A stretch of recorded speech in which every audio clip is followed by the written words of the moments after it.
Good eve mga guys, mga idol kasabong, welcome back to my YouTube channel. Mga idol, pasensya na po kayo. Ngayon lang din uli ako nakagawa ng video.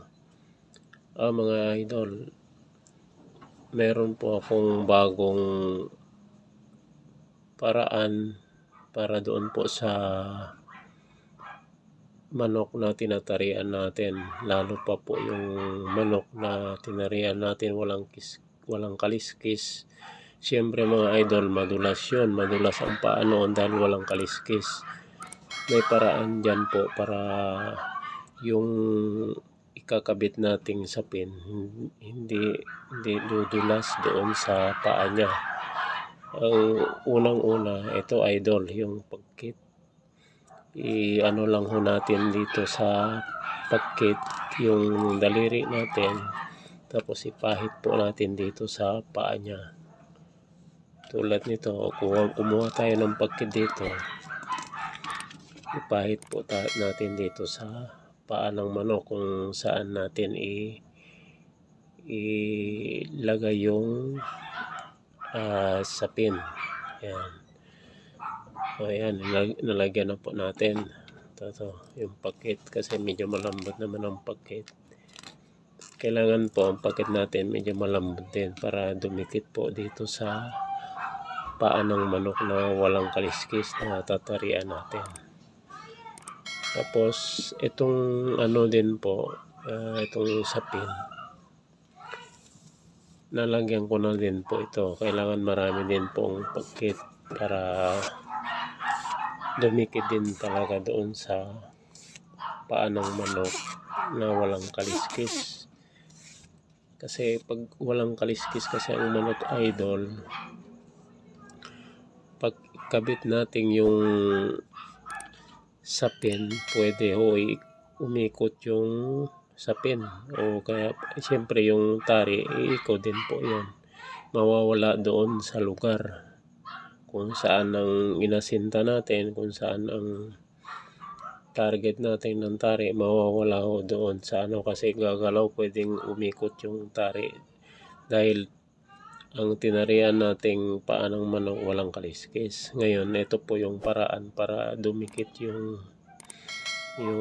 sapin natin doon sa paa ng manok na walang kaliskis.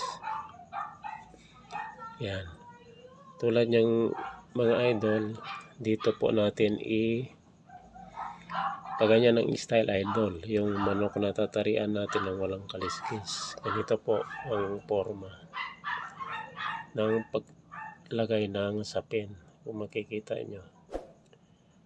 Yan, ganyan po. Kasi para pag sa ibaba na yung paglagay natin ng sapin, may ilag pa rin yung sa ilalim na tali. Ganito mga idol, tingnan nyo. Yan, sa mga manok ng walang kaliskis. Yan idol, nilagyan natin ng maraming pakit yung paa. Kailangan maraming pakit para dumikit talaga yung sapin doon sa paa ng manok na walang kaliskis. Yan. Kung nakikita nyo ito, kung makikita nyo, ito po yung dulo ng ating sapin. Ngayon, madadaanan po yung idol, kaya may ipit po siya. Ayan. Dadaanan natin yan para maipit po siya, para hindi po talaga iikot yung sapin. Ayan. Ayan, kung makikita nyo po. Ayan idol. Lagyan po natin ng 3. Ayan. Kung makikita nyo, kahit hilain natin po, hilain ko po ng mukha, hindi iikot, kasi dikit po siya. Kung makikita nyo, malakas ang pag-ano ko, hindi iikot yung sapin natin.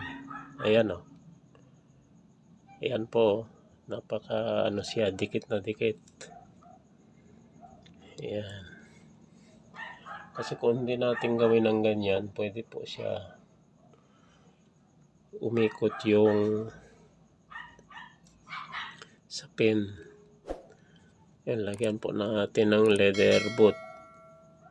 Ang leather boot po mga idol, dito lang po sa malaking kaliskis ng ating manok.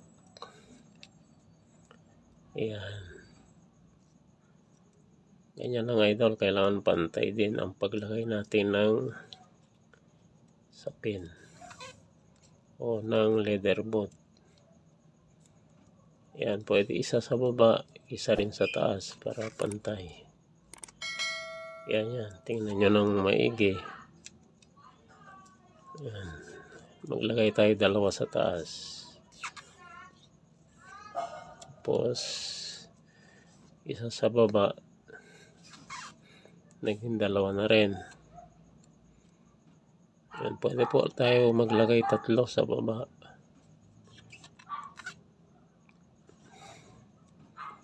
Okay lang po yung idol, medyo mataas ng konti. Hindi naman marami, konti-konti lang naman.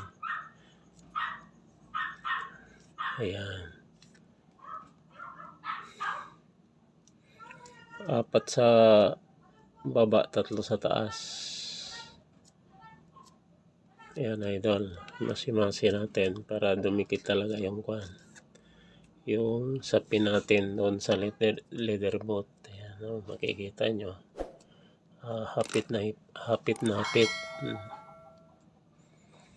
Ito idol, kahit ganyan mo, hindi iikot hindi iikot yung sapin natin dahil nakalak na talaga. Ayan. Ayan, makikita nyo. Ilagay po natin yung paunan. Ayan lang idol, paglagay ng paunan. Ikutin lang natin ng diretso pababa. Ayan. Kailangan nasa tamang tindig yung paa ng manok.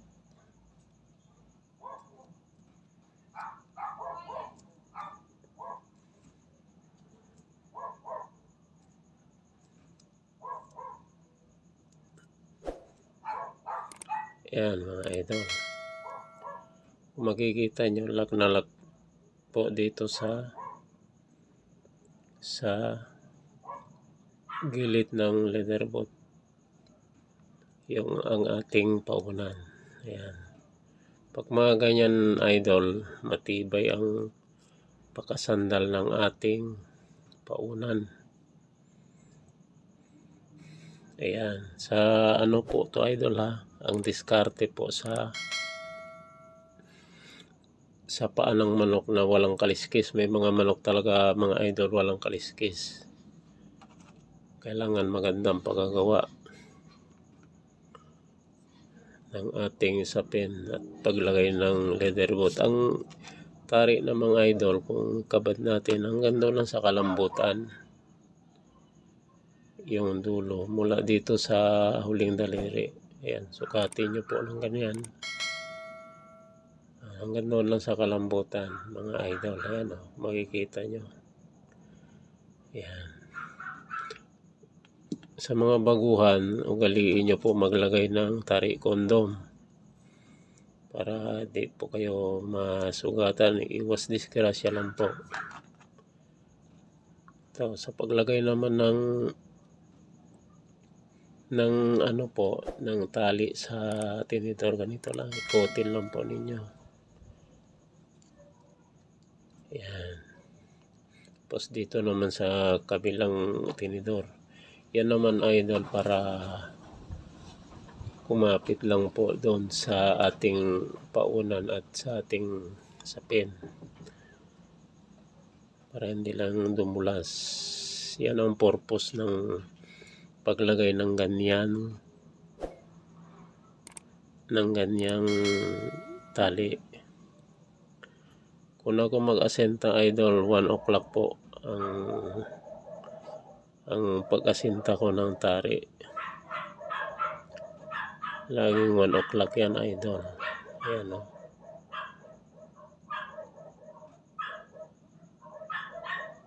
Ayan.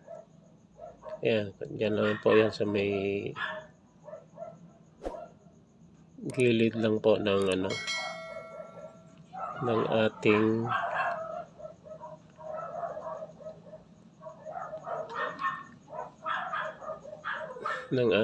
ito po yung tuhod. Ito po yung siko,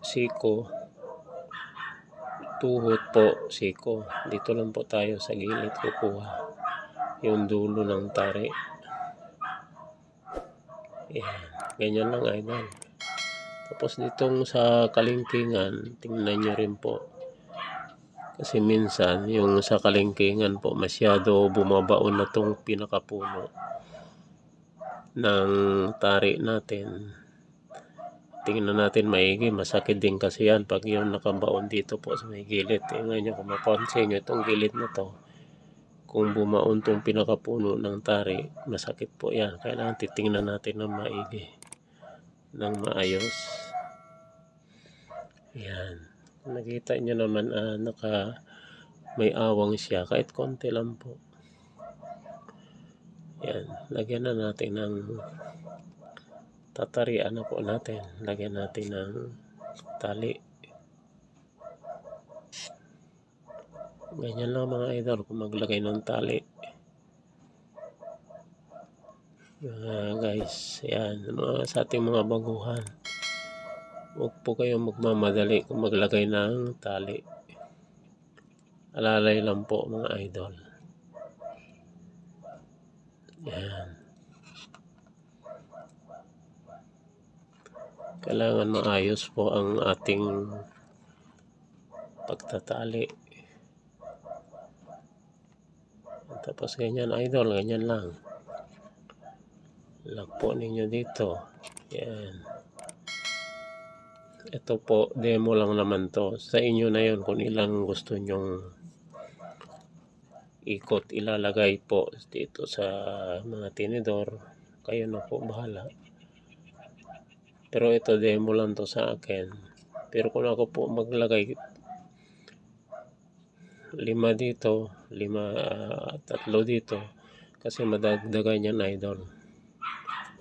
Yan, bago nyo dagdagan ng tali, titingnan nyo muli kung nasa tama ba tindig, no? Sa 1 o'clock bang asinta nyo, kailangan yun talaga pati yun dito, titingnan nyo uli. Yan, iganyan nyo idol yung mga paa ng manok. Yan, yan, okay naman. Yan, iganyan po natin idol, oh. Yan. Tapos tingnan nyo, di ba madadagdagan natin ng tali. Yan, ikot po dito. Ito idol, demo lang naman to. So yan, ganyan. Kung sa tingin nyo konti pa, pwede nyo dagdagan pa. Tapos ganyan, oh idol, ikot naman dito sa kabila yung mga lock. Yan. Tapos dito naman padaan nyo sa ilalim. Yan. Yan, pampaano lang po sa tari. Yan, para maging suweto na at doon na talaga siya. Kung anong asinta nyo, yun na yun. Yan. Ganyan lang idol. Huwag kayong magmamadali sa pagtatari. Ang importante, maayos ang pagkabit natin ng tari. Para kailangan malinis. Ayan. Yan. Tapos ito idol, nalagyan na natin yung mga bikat, mga tali o kaya mga breso. Itong natitirang tali, pwede na natin ilock. Tadaanan na natin muli yung mga natirang tali. Iano na uli natin dito sa taas. Yan. Ganyan idol, o yan. Demo lang naman po to idol. Ayan. Ayan idol, o. Tingnan nyo. Hindi ko na lang ubusin idol ang natin. At salamat pala, maraming salamat sa mga suporta nyo po sa aking channel. At sa mga viewers ko, maraming salamat. At sa ating mga baguhan mananari, tuloy-tuloy lang mga idol sa pagtatari.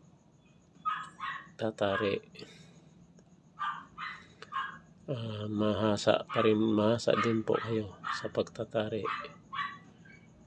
Tiwala lang. Yan. Kung nagustuhan naman po ninyo ang aking video, paki-share na lang po para malaman din ng iba. At maraming salamat. God bless po sa inyong lahat mga idol. Sa akin mga guys. Maraming salamat.